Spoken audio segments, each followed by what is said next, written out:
चलिए गीत जी आप बोलिए जी। देखिए, सिद्धार्थ जी ने, शिवांगी जी खुद ही बोल दिया बहुत कुछ जो सच्चाई थी। मैं जनता को भी आपके माध्यम से और अवगत करवा देता हूँ। ये जो पार्टी थी कांग्रेस जिसकी वो बात कर रहे थे, ये गाय, बैल और बछड़े के निशान से शुरू हुई थी, यानी कि इनका चुनाव चिन्ह वो हुआ करता था। अब ये हाथ के पंजे पे कैसे आ गए, ये तो सिद्धार्थ जी और कांग्रेस के दिग्विजय सिंह जी बेहतर बता सकते हैं, क्योंकि ये कॉर्पोरेट पार्टी हो गई है। और निश्चित रूप से कॉर्पोरेट पार्टी जो है, ये राहुल गांधी, यानी कि उनकी एक इटालियन मम्मी, एक इटालियन जीजा जी और एक दीदी की पार्टी हो गई है, और उसी स्टाइल में कार्य कर रही है। और जहां तक कि दिग्विजय सिंह जी ने आज जो जिस प्रकार का रवैया अपनाया है, उसमें वो कार्यकर्ताओं को बाहर भी निकाल रहे हैं। बैठने के लिए नहीं कहा, सिद्धार्थ जी बिल्कुल झूठ बोल रहे हैं, क्योंकि आपके वीडियो में सामने खुद ने देखा है सब लोगों ने कि बाहर निकाल के दरवाजे की चटकनी तक के वो लगा रहे हैं और लोगों को बोल रहे हैं चलो चलो, नहीं तो मैं नहीं मिलूंगा। मीडिया के सामने भी वो बात कर रहे हैं।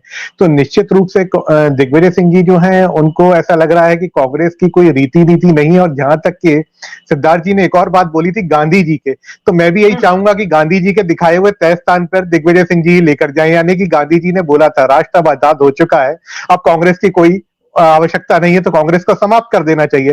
तो मेरा भी यही मानना है कि गांधी जी के दिखाए हुए तय स्थान पे शायद दिग्विजय सिंह जी ले जाने का प्रयास कर रहे हैं, क्योंकि खुद कहते हैं जहां मैं जाता हूं वोट कटते हैं, तो ऐसा आचरण रहेगा तो कटेंगे ही। लेकिन लेकिन एक चीज हमारा तो गीत जी, एक चीज आज दिग्विजय सिंह ने वहां पर जब संबोधित कर रहे थे वो कार्यकर्ताओं को, तो ये बात भी उन्होंने कही कि हम जब यहाँ पर पहुंचे हैं सहारनपुर में, भले बीजेपी का ये गढ़ है, 1958 के बाद से बीजेपी ही यहाँ पर लगातार काबिज है, लेकिन जो माहौल हम देख पा रहे हैं वो कांग्रेस के पक्ष में है। तो आपको क्या लगता है? उनका कहना है हमारा जिस तरह से भव्य स्वागत हुआ है, ग्रामीणों के बीच हम गए, उनसे हमने उनका मन जाना और जनता का मन जाना, वो हमारे लिए मतलब धड़क रहा है और जनता इस बार फिर आशीर्वाद देगी। तो क्या आपको लगता है सहारनपुर में जिस तरह से वो पहुंच रहे, सिर्फ सहारनपुर ही नहीं, उन जगहों पर जहां पहुंच रहे हैं जहां पहले कांग्रेस हारी थी, क्या इसका इम्पैक्ट नहीं पड़ेगा दिग्विजय के पहुंचने से?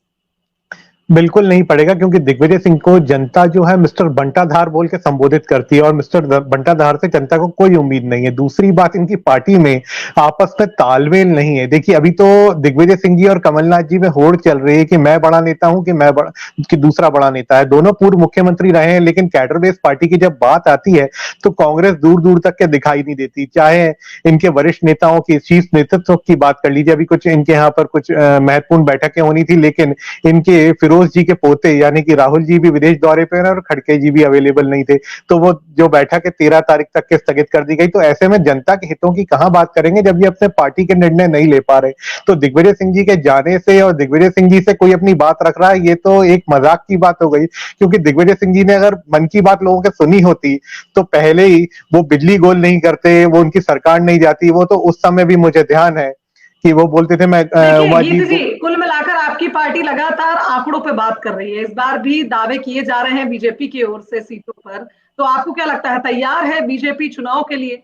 और जो कमलनाथ भी लगातार दावे कर रहे हैं, दिग्विजय खुद कह रहे हैं माहौल हमारे पक्ष में, उस पर क्या कहेंगे? छोटा सा कमेंट करना है इस लाइव सेशन। देखिए, मेरा स्पष्ट रूप से कहना है कि इस बार 200 पार की जो हम बात कर रहे हैं वो हम कर कर दिखाएंगे। और हमने पहले भी जनता के लिए जो कार्य करने के लिए सोचा था, जनता का पूरा प्यार, पूरा सहयोग मिला है। यहाँ पर मध्य प्रदेश में ही क्या, देश में जनता ही जनार्दन है, और जनता का जो निर्णय आता है ठीक वो है, हमेशा से सकारात्मक होता है, और मैं उसको स्वीकार करूंगा। तो निश्चित रूप से हमारे साथ रहा है और हमारे साथ रहेगा, मेरा यही मानना है। तो अब की बार 200 पार। चलिए ठीक है, आपकी बात 200 पार, ये तो अब कुछ ही महीनों बाद पता चल जाएगा। बहुत शुक्रिया गीत जी हमारे साथ इस धन्यवाद। सेशन में जुड़ने के लिए। और सिद्धार्थ जी भी हमारे साथ जुड़े थे, उनका भी बहुत शुक्रिया। और अब देखना होगा कि लगातार पार्टियां दावे कर रही हैं, चुनावी माहौल बना रही हैं, दावे कर रही हैं सीटों पर, पक्ष पर, लेकिन अब देखना होगा कि भविष्य में या कुछ ही महीनों में क्या स्पष्ट होता है, जनता का आशीर्वाद किसे मिलता है। इस लाइव सेशन में फिलहाल इतना, मुझे दीजिए इजाजत।